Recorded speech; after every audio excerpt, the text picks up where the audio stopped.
Hello friends, welcome to Nirvi cooking and tips అండి. ఈరోజు video వచ్చేసి మటన్ గ్రేవీ కర్రీ ప్రెషర్ కుక్కర్లో చాలా సింపుల్గా, చాలా యమ్మీగా, చాలా త్వరగా అయిపోయేలాగా ఈ వీడియోలో నేను చూపిస్తానండి.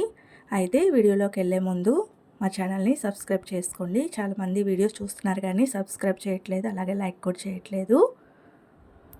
చూసారు, ఇక్కడ సబ్స్క్రైబ్ బటన్ ఉంది కదండి, బ్లాక్ కలర్లో, కొంతమంది రెడ్ కలర్లో కూడా ఉంటుంది. అలా సబ్స్క్రైబ్ చేస్తే పక్కన యారో మార్క్ ఉంది కదండి, యారో మార్క్ మీద టచ్ చేశారంటే కింద ఆల్ అనే బటన్ని నొక్కాలి. అలా నొక్కటం వల్ల చూసారా, you will get all notification.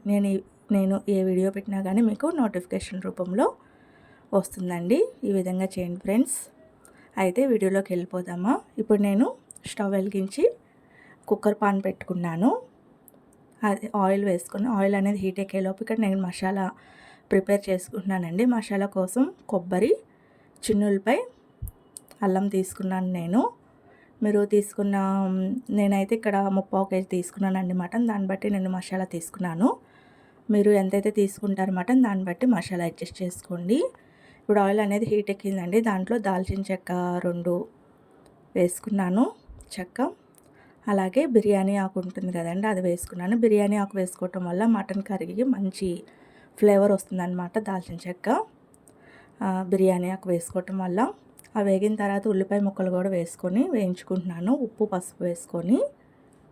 ఉల్లిపాయలు అనేది వేగిన తర్వాత ఇప్పుడు నేను టమాటో ముక్కలు కూడా వేసుకుంటున్నానండి.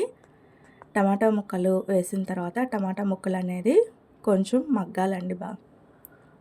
టమాటా ముక్కలు మగ్గనివ్వండి బాగా. చూసారా, ఆల్మోస్ట్ టమాటాలు కూడా మగ్గిపోయినాయి అన్నమాట. ఇప్పుడు ముందుగా ప్రిపేర్ చేసుకున్న మసాలా ఉంది కదండి, కొబ్బరి, అల్లం వెల్లుల్లి పేస్ట్, ఇలా వాటర్ వేసుకొని మిక్సీ పట్టుకున్నాను మెత్తగా. అది వేసేసుకొని పచ్చివాసన పోయేంత వరకు బాగా కలుపుకోవాలండి. ఇది మీడియం టు హై ఫ్లేమ్లో చేసుకుని మసాలా, లేదా అడుగంటుతుంది అనమాట. ఇది ఇలా ఆయిల్ సపరేట్ అయ్యేంత వరకు మసాలా వేగనివ్వాలి. ఇప్పుడు నేను 3 పచ్చిమిర్చి కూడా వేసుకున్నానండి. ఆ ఫ్లేవర్ అనేది దిగుతుందని చెప్పి నేను మజ్జిగ కూడా కట్ చేయలేదు, జస్ట్ అలా మిరపకాయలు వేసేసుకున్నాను అనమాట కర్రీలో. ఇప్పుడు మీ రుచికి తగినంత కారం, నేనైతే ఇక్కడ 3 స్పూన్లు కారం వేసుకుంటున్నానండి. 3/4 kg మటన్ తీసుకున్నాను కాబట్టి 3 స్పూన్ల కారం, 1 స్పూన్ ధనియాల పొడి, 1 స్పూను జీలకర్ర పొడి, 1/2 స్పూను మిరియాల పొడి వేసుకోవాలండి. వేసుకొని బాగా కలుపుకోవాలి, మిక్స్ అయ్యేలాగే మసాలా అంతా. చూసారా, ఊరికి అడుగంటుతుంది అనమాట మసాలా. లో ఫ్లేమ్లో పెట్టుకొని చేసుకోండి. తర్వాత మటన్ అనేది నేను శుభ్రంగా వాష్ చేసుకొని పక్కన పెట్టుకున్నానండి. ఇది 3/4 kg మటన్ అనమాట. లివర్తో సహా వేసేసుకుంటున్నాను నేను. ఇలా వేసేసుకొని ఈ మటన్ ముక్కలకి మసాలా అంతా పట్టేలాగా బాగా కలుపుకోవాలి. మసాలా అంతా మటన్కి పట్టేలాగా ఇలా బాగా కలుపుకోవాలండి. అప్పుడే ముక్కకి బాగా లోపల వరకు పడుతుంది అన్నమాట మసాలా. ఇలా బాగా కలుపుకున్న తర్వాత ఇప్పుడు మటన్ మునిగేంత వరకు వాటర్ పోసేసుకోవాలి. జస్ట్ ఇలా మటన్ మునిగేంత వరకు పోసుకుంటే సరిపోతుందండి, మరి ఎక్కువ పోసుకోవద్దు. కుక్కర్ విజిల్ వచ్చేటప్పుడు పొంగే ఛాన్సెస్ ఉంటాయి అన్నమాట. జస్ట్ ముక్క మునిగేంత వరకు వేసుకొని ఒకసారి ఇలా తిప్పేసుకొని ఇప్పుడు మూత పెట్టేసుకొని ఒక 5 నుంచి 7 విజిల్స్ రానియండి. లేదైతే 4-5 విజిల్స్ అయితే ఉడికిపోతుంది. కొంచెం ముదిరితే కనుక 7 నుంచి 8 విజిల్స్ వరకు పడుతుందండి. మీరు తీసుకున్న మాంసాన్ని బట్టి మీరు విజిల్స్ అనేది చూసుకోండి. నాకు ఇక్కడ 5 విజిల్స్కి అవ్వలేదు. నేను మళ్ళీ మూత పెట్టి మళ్ళీ ఇంకొక 3 విజిల్స్ రానిచ్చుకున్నానండి. కొంచెం చూడటానికి లేతగానే ఉంది కానీ అసలు ఉడకలేదు. నేను మళ్ళీ తర్వాత 3 విజిల్స్కి పెట్టేసుకున్నాను. ఇప్పుడు నేను ముక్క అనేది ఉడికిందా లేదా అని చూస్తున్నానండి. చూసారు, ఇక్కడ ఉడకలేదని చెప్పి నేను మళ్ళీ పెట్టుకున్నాను అనమాట.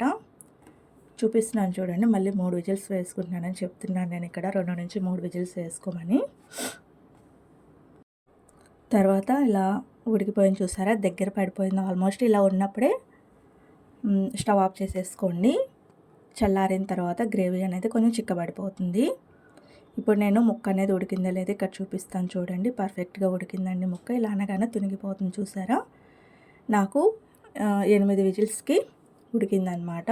మీరు చూసుకొని వేసుకొని విజిల్స్ అనేది ఫైనల్గా కరివేపాకు కొత్తిమీర వేసుకొని మళ్ళీ కలుపుకుంటున్నాను. నేను ఒక సర్వింగ్ బౌల్ తీసుకొని ఈ గ్రేవీ అంతా సర్వింగ్ బౌల్లోకి షిఫ్ట్ చేసుకుంటున్నానండి. చూసారు, ఈ గ్రేవీ కర్రీ అంతా ఒక గిన్నెలోకి తీసేసుకుంటున్నాను. ఈ గ్రేవీ అనేది వైట్ రైస్లోకి, బగారా రైస్, పులావ్, ఇంకా చపాతీలు, పూరి, దోశ, ఇలా ఇడ్లీ దేంట్లోకైనా చాలా బాగుంటుందండి. ఒకసారి డెఫినెట్గా ట్రై చేసి చూడండి ఫ్రెండ్స్. ఈ వీడియో కనుక మీకు నచ్చినట్టయితే please like, share and subscribe. Thank you.